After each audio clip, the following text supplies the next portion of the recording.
संख्या पद्धति जो है क्लास 9 का जो है चैप्टर नंबर 1 है, और आज की क्लास में हम लोग प्रश्नावली 1.1 को सॉल्व करेंगे। ठीक है, चलिए बिना देर करते हुए क्लास को स्टार्ट करते हैं। प्रश्नावली 1.1 का जो पहला प्रश्न है वो कह रहा है कि क्या शून्य एक परिमेय संख्या है, क्या इसे p/q के रूप में लिखा जा सकता है जबकि p और q पूर्णांक हैं और q जो है 0 के बराबर नहीं है।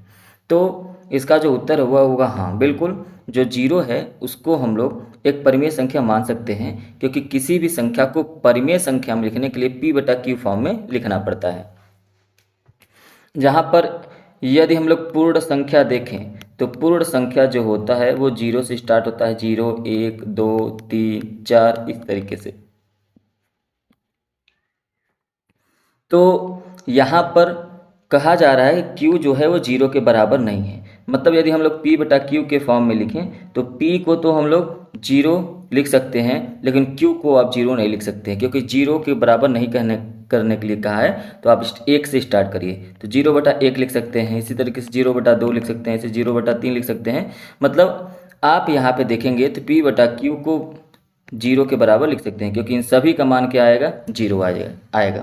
क्लियर है? तो इसलिए आप ये कह सकते हैं कि शून्य जो है वो एक परिमेय संख्या है। चलिए अगला प्रश्न देखते हैं। प्रश्न 2 कह रहा है कि 3 और 4 के बीच में 6 परिमेय संख्या ज्ञात करो।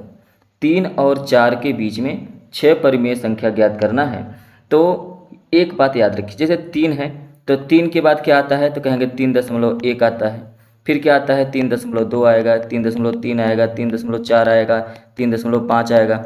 इस तरीके से 3.9 तक करेंगे तो उसके बाद 4 आ जाएगा।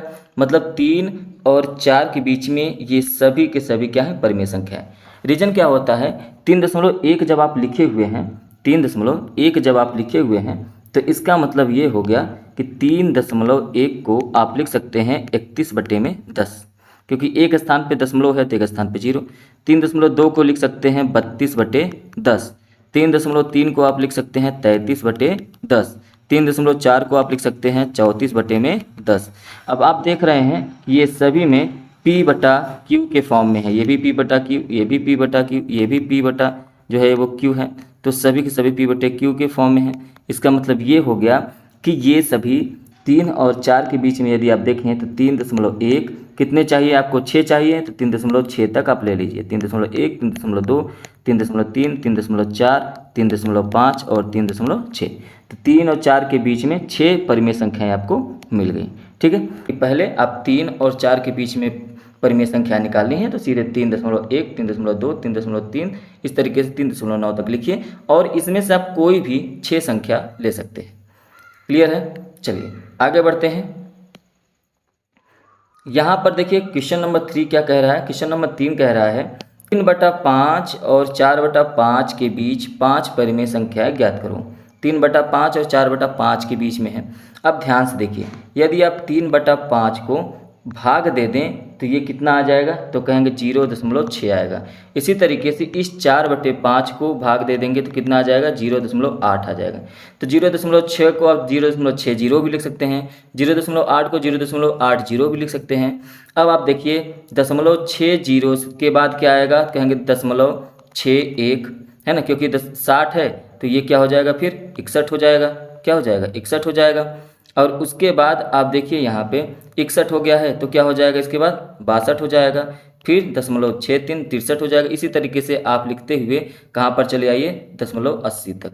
तो इसके बीच में देखिए 60 क्या है, 3/5, और ये क्या है 80 क्या है, कहेंगे 4/5।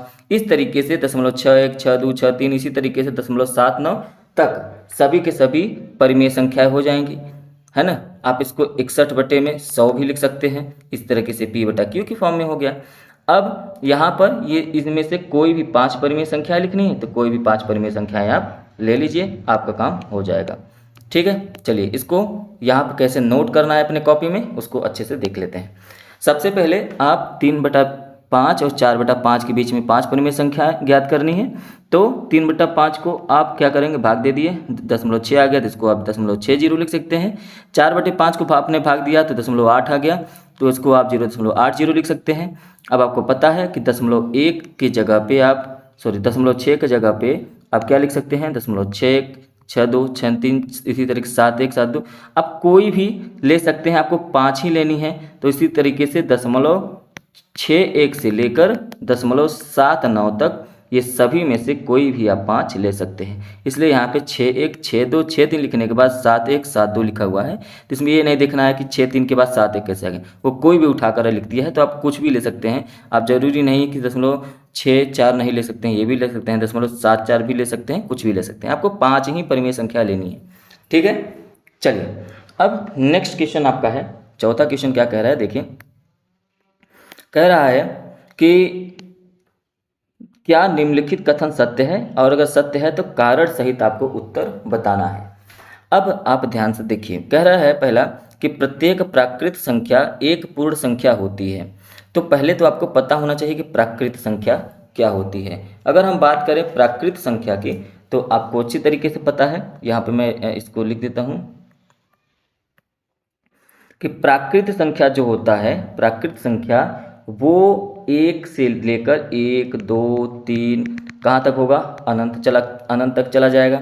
और ये जो पूर्ण संख्या होता है ना, ये 0 से लेकर होता है 1, 2, 3 कहाँ तक जाएगा, अनंत तक। अब ध्यान से प्रश्न की प्रकृति को समझिए।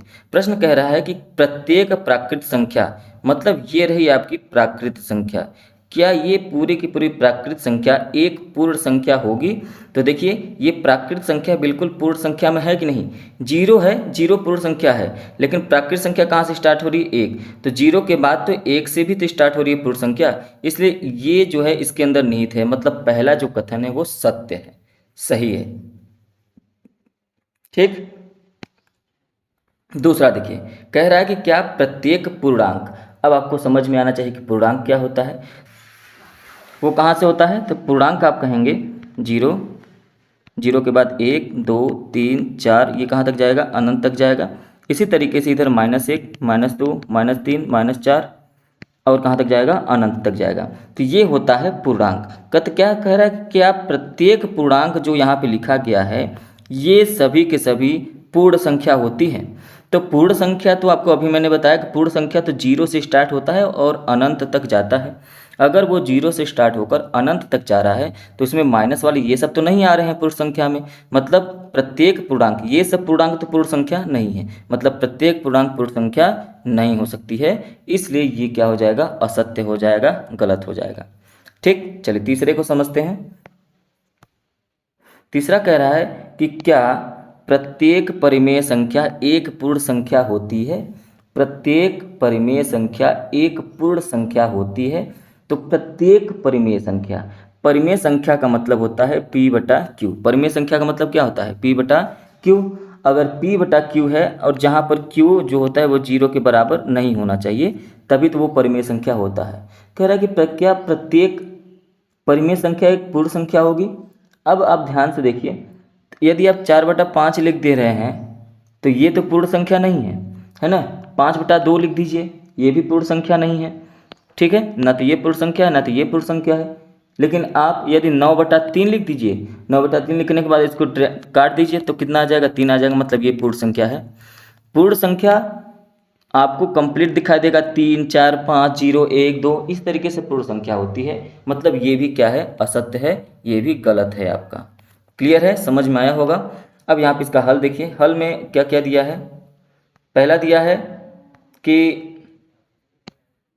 हाँ प्रत्येक प्राकृत संख्या जो है एक पूर्ण संख्या होती है, जैसा कि मैंने बताया। दूसरा असत्य है, नहीं, क्योंकि ऋणात्मक पूर्णांक पूर्ण संख्याएं नहीं हो सकती हैं।